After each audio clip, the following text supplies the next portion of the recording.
Welcome to Accident Stories. I'm your host, Dr. Steve Eggleston. Today I want to tell you a story about a client of mine who had a brain concussion when she was in a car accident. Have you had a brain concussion after a car accident, a motorcycle accident, a truck accident? Let's talk about the symptoms. Symptoms of car accidents and brain concussions from those car accidents include dizziness, difficulty concentrating, memory loss, irritability, sleep changes or disturbances in your sleeping patterns, difficulty comprehending things that you see or hear. We call that impaired comprehension. Impaired learning ability, or trying to learn something new, you have difficulty remembering. Memory problems come across as, I don't remember what I did yesterday. This is not a situation where you don't remember what your name is or where you were born. That's called retrograde amnesia, and that's very, very rare after a car accident. What's far more common is anterograde amnesia. You don't remember the things that happened to you after the accident because you're not sleeping well and your memory functions in your body are not working properly. So let's talk about some more. Loss of coordination, especially hand-eye coordination and depth perception, happens from people for people who've been in car accidents. Vertigo, anxiety, depression, personality changes, flashbacks to the accident scene, and withdrawing from your social activities. Social withdrawal is very important because you lose interest in your hobbies. You don't feel like playing golf with your friends anymore. You don't feel like hanging out and playing cards that you used to enjoy because there's just no joy in it for you, mostly because the chemicals and the hormones that control happiness are affected by a concussion. Concussions happen when your head is shaken, not hit. And this is a common misconception, even among some doctors, but certainly lay people like claim adjusters. They're taught to believe that if your head does not hit anything, you can't have a concussion. And that is absolute nonsense. I have taken a class called Gross Anatomy in chiropractic school a number of years ago. We had to dissect a human cadaver, including the head and the brain. And I can tell you that the brain is like jello. It's very soft, it's very mushy, and it can easily shake like jello inside your head. And when your brain hits the hard surface inside your skull, and especially the rough bumps that there are inside your skull, that causes damage to the blood vessels in your brain. And then you're not getting enough oxygen or enough nutrients to that part of the brain. And guess what happens, folks? If you're not thinking well, you're not functioning very well. So it's important that you recognize you don't have to hit your head. Although when it comes to motorcycle accidents, if you're knocked off your motorcycle, even if you have a helmet, you're probably going to hit your head on something. So tell your doctor that you hit your head on the windshield of the car that ran into you, that you hit your head on the ground. Show your doctor your helmet that has the scrapes and the scuffs on it. This will give your doctor a better idea of what part of your brain may have been concussed. In addition to that, if you were in a car or a truck that was in an accident, say you were rear-ended in your car, your head is going to go back and it's going to hit the head restraint.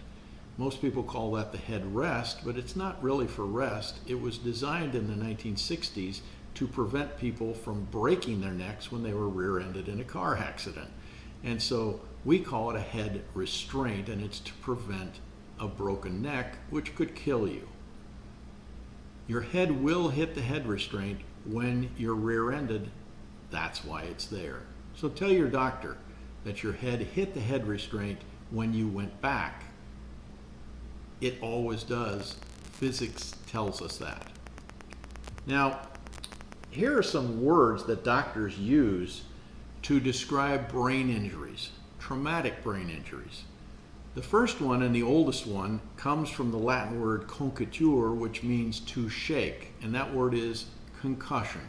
So a concussion means that your head was shaken violently. More modernly, 20, 25 years ago, doctors came up with the term MTBI. That stands for mild traumatic brain injury. They also talk about traumatic brain injury, which technically means that you had some kind of a skull fracture.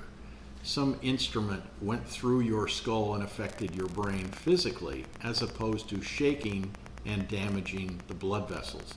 And I'm going to tell you, there are a number of symptoms of concussion that are more severe from a mild traumatic brain injury than when you fracture your skull. Now, the more modern term that I saw come along in the literature about 2018 or 19 is called ABI. This stands for acquired brain injury. And you may hear your doctors talking about any one of these: MTBI, ABI, concussion, TBI. There are a lot of doctors, frankly, I'm sad to say, that still call concussions a TBI.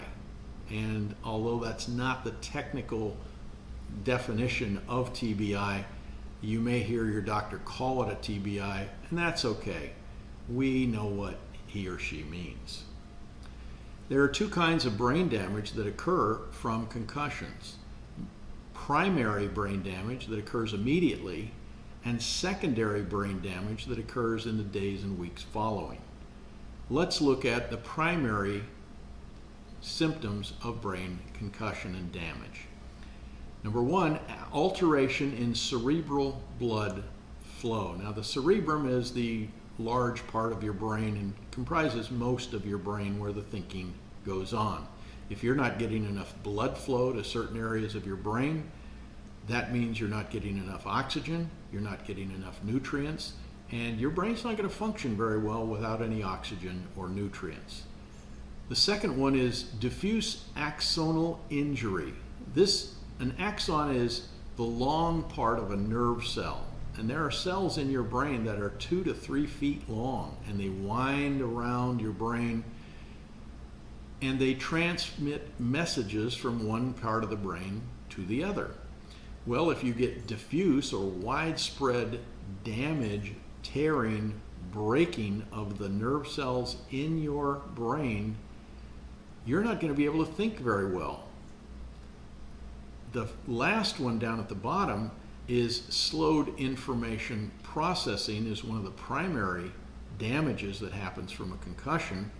And you can see that if you have all of these cells that aren't working well, they've been torn, they've been destroyed, it's going to take you longer to think because the nerve messages have to find new routes. Another one is intracranial lesions. This includes bleeding in the brain, and that's why your doctors may take a CAT scan or an MRI of your head to make sure you're not bleeding inside your brain, because that is a life-threatening injury, and they just want to make sure you're not going to die. However, a CAT scan and an MRI do not at all diagnose a concussion. I've seen claim adjusters and other people who aren't doctors, they're just lay people, and they don't understand this important principle. They see a negative MRI, which means you're not going to die, and they say, see, you don't have a concussion, but that's complete nonsense. Concussion cannot be measured by an MRI or a CAT scan.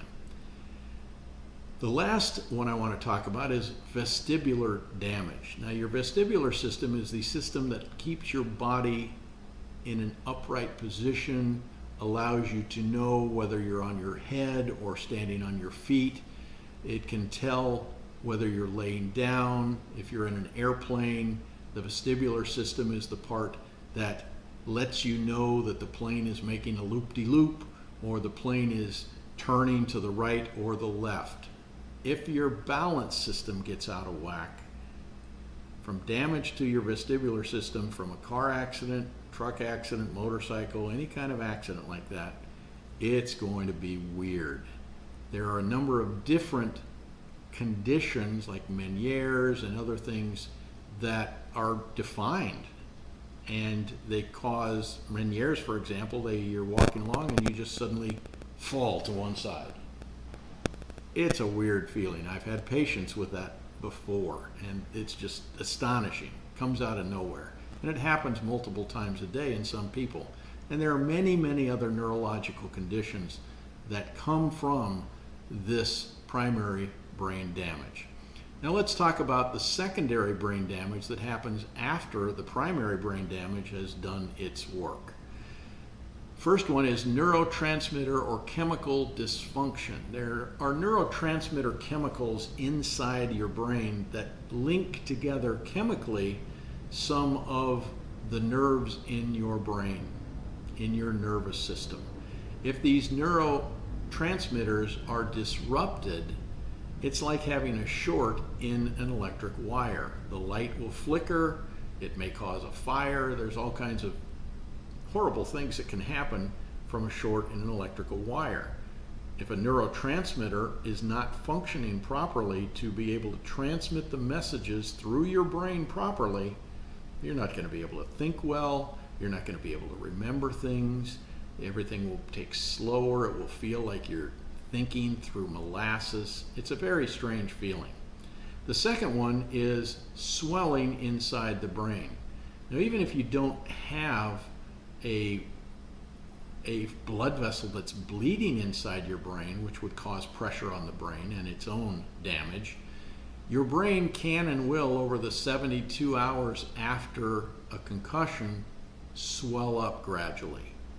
And that swelling can cause its own pressure on the brain and its own damage down the road.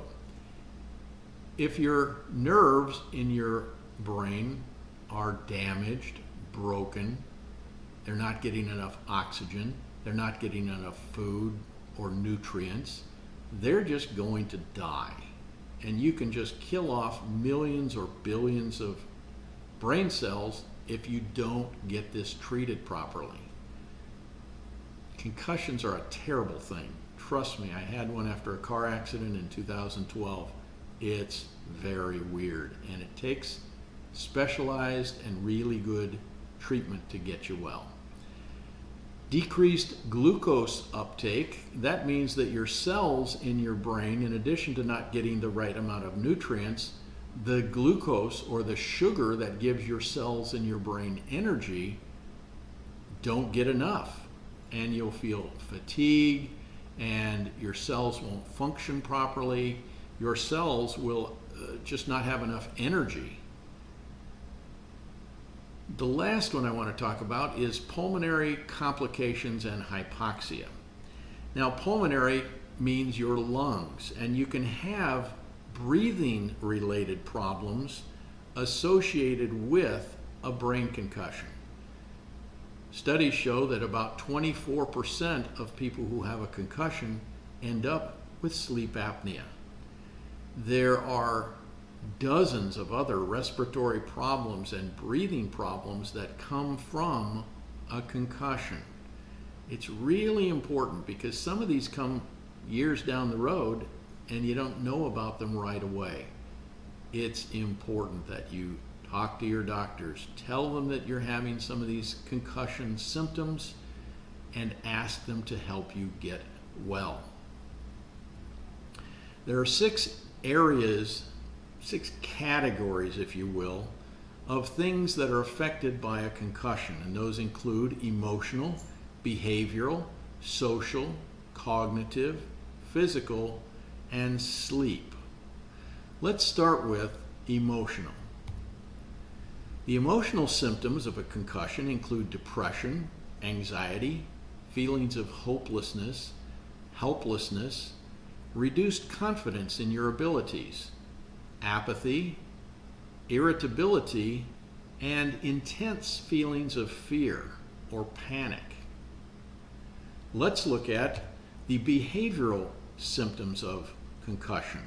These include impatience, anger, frustration, confrontational behaviors, being impulsive, having anxiety in the car, especially when you're near the accident scene, and social withdrawal. The social symptoms of concussion include relationship changes or difficulties. People that aren't married often break up in the first year after a car accident.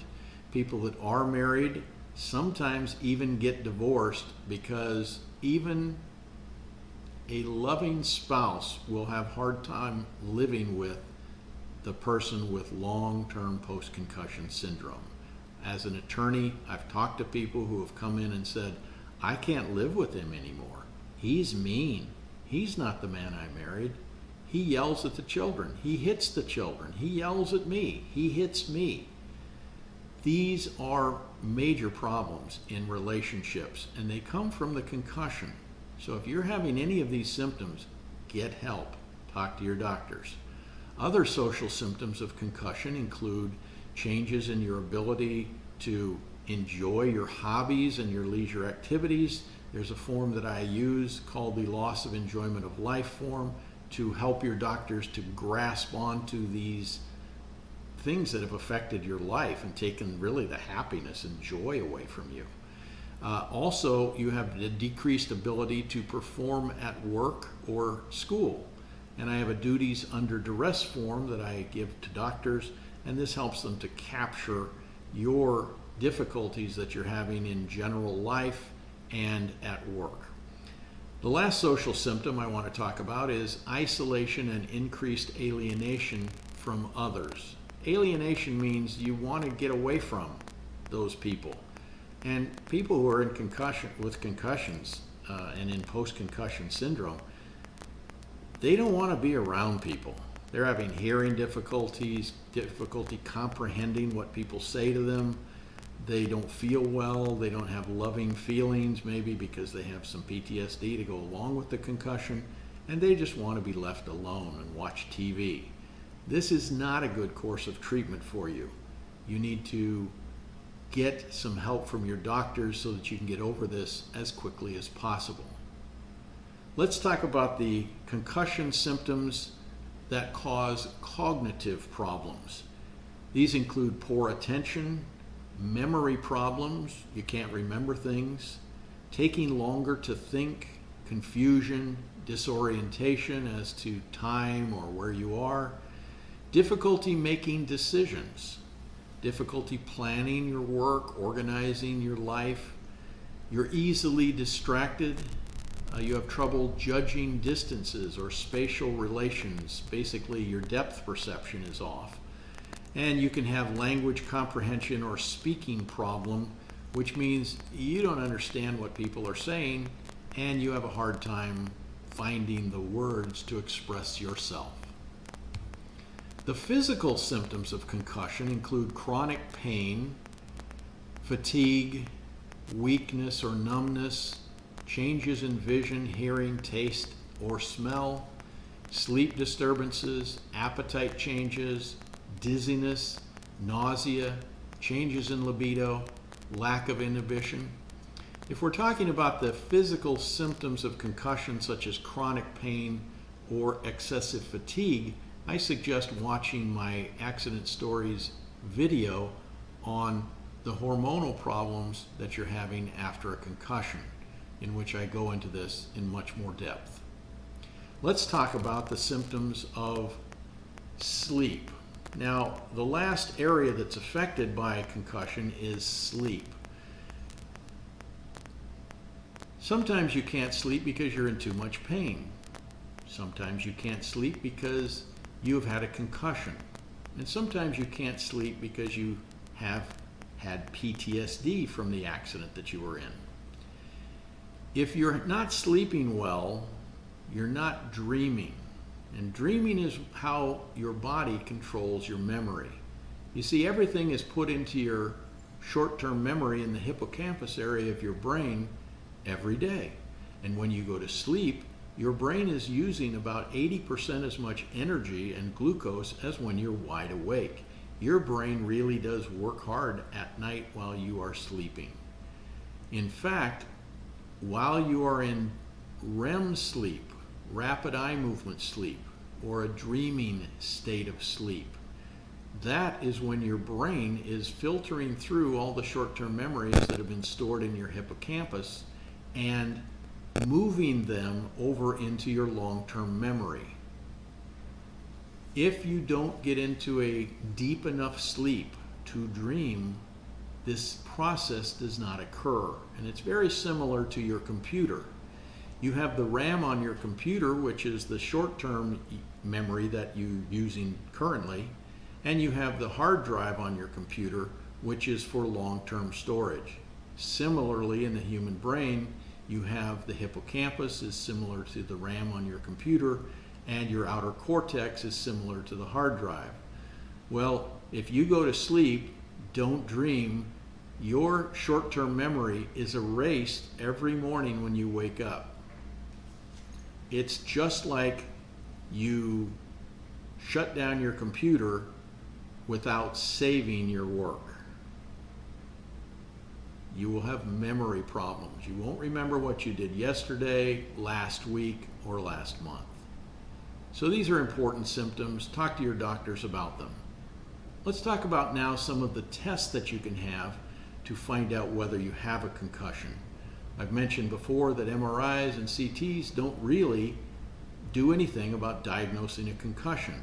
You'll need a more specialized test that measures blood flow in the brain, and that's called a SPECT imaging exam. SPECT stands for single photon emission tomography, and it gives a dynamic or moving picture about your concussed brain. The SPECT imaging detects blood flow in your brain. And when you have decreased blood flow, you have decreased oxygen, and the blood vessels are not sending the nutrients and the oxygen to your brain that it needs in order to function. Just remember when you're talking to your doctors that MRIs and CTs show structural damage to your brain, not brain concussions. Now here's an important thing. If you haven't been paying attention, pay attention now. If you have a concussion from any source, whether it's an accident or a sports injury, there is a thing now that is in the literature called PSTHI. It stands for Psychosis Secondary to Head Injury. It was published in the American Journal of Psychiatry in the year 2014, and the study found that concussion is associated with a higher risk of schizophrenia, depression, and bipolar disorder.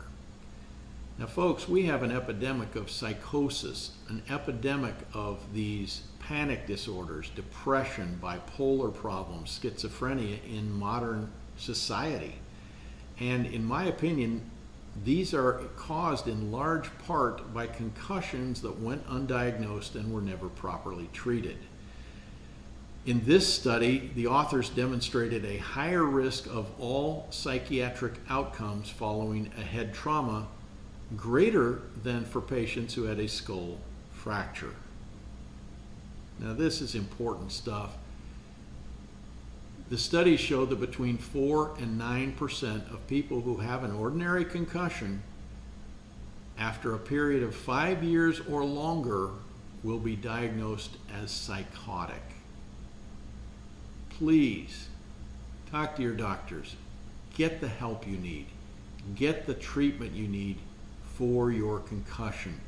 Help your body get the oxygen and the nutrients to your brain cells so that they can heal and start functioning better in your body. It's really important. I've recorded another video about concussion treatments and PTSD treatments. I suggest you watch that as well to get a little more information so that you'll know what to ask your doctors for in a prescription in order to get the therapies and the treatments that you need. This has been Accident Stories, and I'm your host, Dr. Steve Eggleston. I treated patients in my chiropractic office in California for 20 years before becoming a personal injury attorney in 2007. I've handled thousands and thousands of personal injury cases because as an attorney, those are the only kind of cases that I handle. And being a doctor helps me to understand your injuries. If you have had an accident in the state of California and would like to talk to me about representing you, you can call me at 877-424-4765. That spells for Cairo Law. So just dial 877-4-CAIRO-LAW and ask for Dr. Eggleston. I would be happy to come to the phone and talk to you about your injuries, talk to you about representing you and helping you with your case. If you've had an accident outside of California, there's no need to call me because I can't represent you in other states outside of California. Talk to your local doctors in your area. Talk to local attorneys in your area. Use the information that you've learned from accident stories so that you can ask better questions and speak more intelligently about your injuries to your doctors and your attorney. If you would like to watch other episodes of Accident Stories, I suggest you subscribe to Accident Stories channel. Just hit the subscribe button below, and if you click on the bell icon, that notifies you whenever I upload a new video. I'm your host, Dr. Steve Eggleston, and this has been another episode of Accident Stories. I wish you good health and a successful outcome of your case.